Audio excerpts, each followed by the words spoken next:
Now on vegetables, I actually met one of the biggest Brussels sprouts growers the other week, and I sat down and I had a conversation with her, and I said, look, I'm really sorry, I'm not a fan of the Brussels sprouts. I've never heard anyone saying I'm a fan. I'm sorry. Well, the grower was definitely a fan, and she tried to convince me otherwise. So, but interesting, my thoughts on Brussels sprouts is from growing up as a kid, and we really only got them kind of steamed or boiled, and I just, the mini cabbage, it just wasn't a thing for me.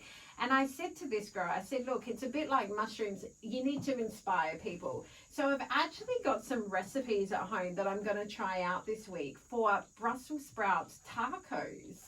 Wow. I know, right? So I'm just saying the menu that you are promising with Michaela, it's getting longer and longer. I'm just saying this menu is getting longer and longer. It's all about finding something. So this grower said to me, what's your go-to dishes? And I love Mexican food. So, I love Italian food, but I love Mexican the same flag, that one thing in the middle, So whatever. she sent me this recipe, and I cannot wait to try it. And it's basically you kind of like thinly slicing or grating your Brussels sprouts and cooking it with some onion and taco seasoning and making like a mix that you then put into your tacos that you put with everything else. So instead of kind of putting chili or meat or chicken or whatever, you use Brussels sprouts. So I'm excited about that. She also sent me another recipe that was basically sauteed with a topping of breadcrumbs and walnuts. So I think the thing is that and I hope I'm going to come back and say I love my Brussels sprouts now. It's about finding some different ways to use them. So they're South Australian grown. They're in season.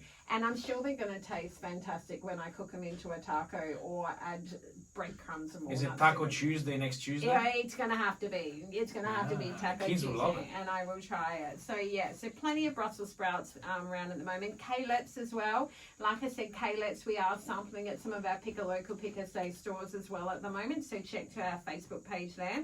Now, we've been talking about lettuce and how they've been low in, high in price, low in supply. One good thing is that they are coming down. They are being a lot more affordable now. And the loose leaf lines are coming back as well. We did see they weren't on the shelves. The salad packs were quite hard to get a hold of. But our big suppliers have said they're back in production. They're back on. So that's really good. Celery is tasting great at the moment. I had some locally grown celery. I've been eating that this week, and it's tasting crisp and fresh. And there's lots of hard vegetables around. Potatoes, carrots, pumpkins, beetroots for your soups, your winter recipes. So good to know that they're all looking good, tasting good, and in good supply. So good for the budget.